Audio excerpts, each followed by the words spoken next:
On quitte le secteur de la santé pour accueillir quelqu'un qui va nous parler des drogues, comme quoi nous sommes toujours dans la santé, nous naviguons toujours dans ce qui est sanitaire. Et c'est avec Madame Pamela Agbozo, elle est spécialiste de l'action publique. Madame Agbozo, bonsoir.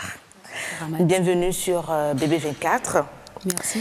Et vous êtes certifié, ça je tiens à le préciser à nos amis téléspectateurs, vous êtes certifié des droits humains dans la politique contre la drogue.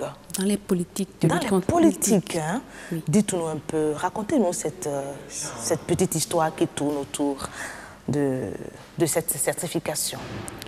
Alors, c'est pas une certification, c'est que j'ai un certificat que j'ai obtenu après avoir reçu un coup portant sur les droits humains dans les politiques de lutte contre la drogue, dans l'espace de l'Afrique francophone. D'accord. Oui. Et c'était en quelle année et qu'est-ce qui vous a amené justement à vous intéresser à ce genre de programme? C'était en 2017, novembre 2017. C'est un cours qui a été dispensé à l'université Gaston Berger de Saint-Louis, au Sénégal, et qui a regroupé des participants de l'Afrique francophone.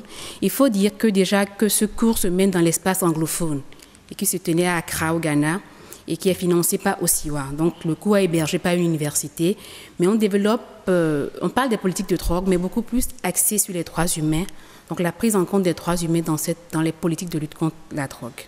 D'accord. Et aujourd'hui, c'est la journée internationale de lutte contre la drogue. Tout à fait. Il y a des actions que vous menez personnellement? Oui, déjà, entre autres des actions, je suis sur votre plateau, donc c'est parler de cette campagne internationale, Support Don't Punish, qui vise à promouvoir les politiques, à promouvoir les droits humains, la santé publique et la réduction des risques dans les politiques de lutte contre la drogue. Et qui sont les usagers justement de ces genres de drogue-là, de la drogue? Qui sont ceux-là qui manipulent, qui utilisent la drogue? Généralement, dans notre perception, nous voyons celui qui consomme la drogue comme le petit délinquant du quartier. Mais bien souvent, c'est une perception erronée, puisque au quotidien dans notre société, il y a des gens qui, en griffe, on qualifierait de normaux, qui ont un statut social normal, plaisant, mais qui sont des consommateurs de drogue. Donc nous avons dans la société une perception erronée. On voit celui qui n'a pas pu réussir, celui qui a des habitudes un peu hors normes sociales, on les voit comme des gens qui consomment de la drogue. Or, ça peut être votre professeur d'université, votre collègue au bureau, même votre pasteur à l'église, le prêtre, votre médecin et autres qui sont des consommateurs de drogue.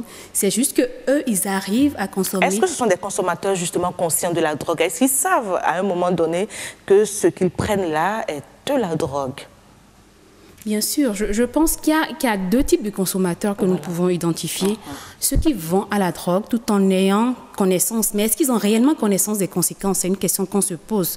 Parce que les gens qui l'offrent de drogue sur le marché ne disent pas forcément les conséquences qui sont liées à la drogue. Et il y a également les gens qui consomment la drogue à leur insu. On peut dire les premières expériences de drogue peuvent être à votre insu. Vous allez à une fête, on y glisse quelque chose, vous buvez, mais vous ne vous rendez peut-être pas compte que c'est de la drogue. C'est peut-être, vous vous rendez compte, mais ça a eu un effet sur moi, je voudrais bien savoir ce que c'est, on va vous dire c'est telle boisson et tout, et on vous y amène progressivement. Donc on peut dire qu'il y a des gens qui vont en ayant connaissance, mais d'autres qui n'ont pas connaissance. Et la connaissance aussi, il faut pouvoir maîtriser les conséquences. Est-ce qu'ils ont réellement connaissance des conséquences qui sont liées à l'usage? Il y en a qui vont juste pour l'effet de mode, pour goûter, pour voir, ou parce qu'il y a un problème. Ça, c'est beaucoup plus les jeunes. Les jeunes, oui, tout à fait. Les jeunes se disent, ben, c'est l'effet de mode, on va goûter pour voir à quoi ça ressemble, quel effet ça a, parce qu'on en raconte tellement de choses qu'on se dit, ben, je vais voir quel effet ça a, sans savoir qu'on pourrait devenir addict dans la consommation de drogue. Dites-nous, qu'est-ce qui pousse les gens à aller vers les drogues, à s'intéresser à la consommation des drogues? Alors, déjà, il faut dire que la drogue est une substance naturelle ou synthétique qui altère les capacités physiques ou mentales d'une personne. Donc, il y a plusieurs types de drogues. Il y a des drogues, quand vous les prenez, ça stimule vos capacités physiques. Vous pouvez être en mesure de faire beaucoup de choses, de ne pas vous fatiguer. Il y a des drogues qui vous permettent stimule votre capacité mentale Est-ce qu'on peut dire que le café est une drogue, le café que nous prenons, ou l'alcool? Bien sûr, l'alcool est une drogue, mais une drogue licite, parce que son utilisation est autorisée. Le café aussi, ça dépend de chaque personne. En fait, les effets des drogues dépendent des capacités physiques des personnes. Donc, le café, sur certaines personnes, ça leur permet de tenir jusqu'au bout durant toute une journée et tout. Donc, ça a un effet de drogue. Ça altère vos capacités naturelles, en fait. Donc, ça vous permet d'aller au-delà de ce que vous pouvez faire de façon naturelle. Voilà. Donc, qu'est-ce qui pousse les personnes à consommer de la drogue? Comme je l'ai dit, donc, des gens qui font des travaux physiques intenses. Des travaux physiques intenses. Donc, ils vont vers la drogue pour pouvoir avoir des capacités en plus, pour pouvoir tenir jusqu'au bout. Des gens qui sont dans la dépression et où ils vivent des problèmes pour se cacher derrière, pour ne pas pouvoir affronter ces problèmes, se cachent derrière la drogue. Donc, en général, les gens vont vers la drogue pensant que la drogue est une solution aux problèmes ou aux difficultés qu'ils rencontrent. Et on sait que ces drogues détruisent des millions de vies chaque année. Chaque année, tout à fait. Et on peut avoir des chiffres, justement. Et vous avez des actions que vous menez pour éviter la criminalisation des usagers des drogues. Quelles sont ces actions que vous menez sur le terrain? Alors, on parlait tantôt de la campagne Support Don't Punish, qui est une campagne mondiale de plaidoyer qui vise à mettre l'accent sur les droits humains.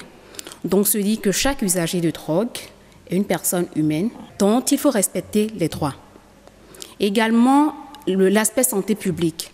Parce qu'en consommant de la drogue, ça crée des troubles sur le plan de la santé. Donc, il faut pouvoir tenir compte de cet aspect-là. Également, la réduction des risques.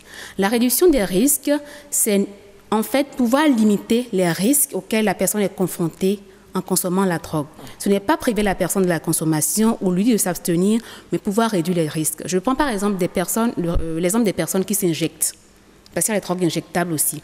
Les personnes qui s'injectent de la drogue, dans les années 80, beaucoup d'usagers de drogue qui utilisaient les injectables utilisaient les mêmes seringues. Il y avait les risques d'hépatite, de VIH. Donc beaucoup de consommateurs dans les années 80 ont eu des maladies comme le VIH ou le sida. Et quand on parle de réduction des risques, c'est de pouvoir avoir un système qui reconnaît, oui, eux, ils sont des usagers, ils prennent de la drogue, mais ce n'est pas pour autant qu'on les expose aux risques qui sont liés à la consommation de la drogue. Donc, de pouvoir leur créer un cadre qui leur permette de consommer de la drogue, mais tout en évitant les risques qui sont liés à leur santé. Bien évidemment, la drogue, déjà aussi, a un problème pour la santé. Voilà. Mais pourquoi est-ce que vous ne limitez vos actions qu'à cela? Il n'y a pas que cela. Quand on parle des droits humains aussi, il faut dire que depuis plusieurs années, la lutte a été répressive, mais elle a montré ses limites. Sur le plan international, tout le monde s'est accordé que la lutte répressive a montré ses limites. En ce qui concerne les usagers, pas en ce qui concerne le producteur ou le trafiquant. Généralement, dans la lutte contre la drogue, c'est surtout les usagers qui sont les véritables victimes. Les gros barons de la drogue sont des gens qui passent aisément les mailles. C'est les petits trafiquants et les usagers qui sont ceux qui sont souvent attrapés par la police et qui sont réprimés, soit par des peines privatives de liberté et autres. Or, quand nous savons que derrière chaque consommateur de drogue, il y a un problème, c'est un problème social, il y a peut-être un drame social qui se joue derrière. Un problème social, il y en a qui le prennent parfois pour lutter contre le stress.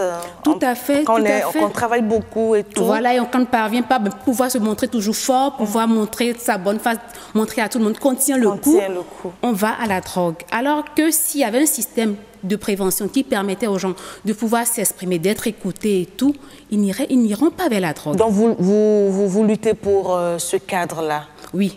La prise en compte des droits humains, la prévention, mais également la réduction des risques. Et où est-ce que vous en êtes au jour d'aujourd'hui? Alors, cette campagne est une campagne mondiale, comme je l'ai dit, qui a démarré depuis 2012, donc ça fait la 7e année.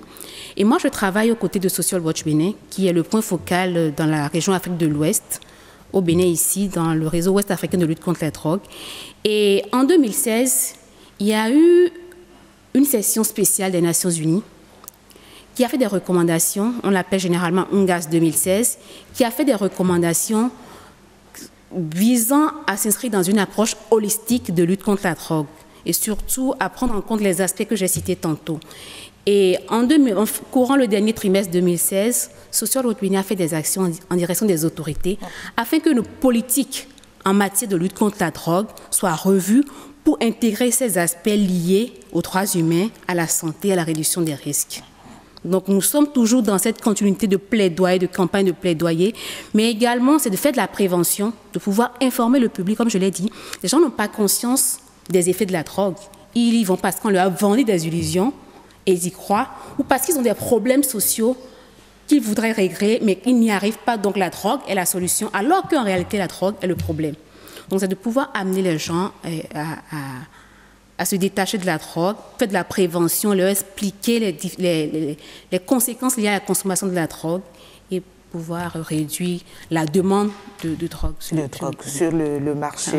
Mais on sait que quand on parle de drogue, le Bénin n'est pas une plaque tournante de... Je ne sais pas, sinon c'est vous qui êtes beaucoup sur le terrain.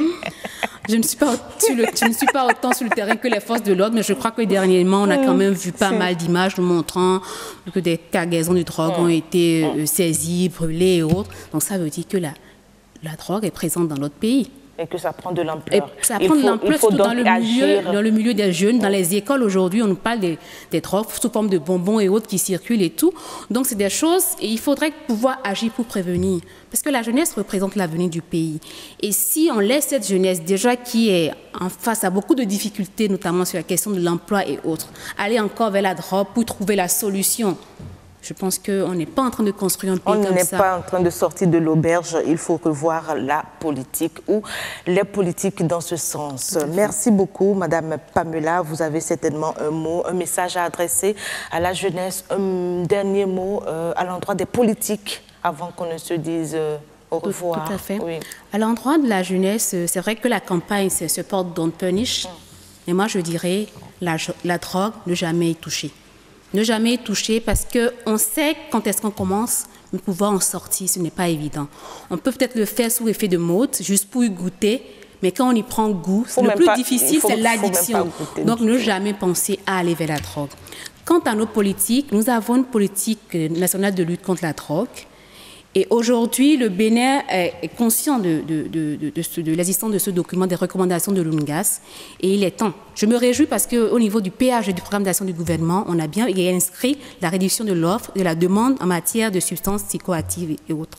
Donc je pense qu'il est important que nos politiques, aussi bien au niveau du gouvernement que des députés à l'Assemblée nationale, puisqu'ils depuis un certain temps les lois passent très vite à l'Assemblée nationale, qu'on puisse voir dans quelle mesure pouvoir revoir nos différentes lois en termes de répression, parce que nos lois sont basées beaucoup plus sur la répression, mais pouvoir intégrer les aspects de droits humains, de santé publique et de réduction des risques. Parce que des pays à côté, comme le Sénégal, l'ont fait. Ils ont des centres qui prennent en charge. Pourquoi pas ici aussi au Bénin. Merci beaucoup en tout cas d'être passé nous voir pour ces informations utiles, parce que quand on a la jeunesse qui est touchée par ces genres de fléaux, c'est tout le développement qui en prend un coup. Il faut donc agir, et agir, c'est maintenant. Merci beaucoup à vous, Pamela Gozo, d'être passé nous voir, spécialiste de l'action publique et certifié des droits humains dans les politiques de lutte contre la drogue.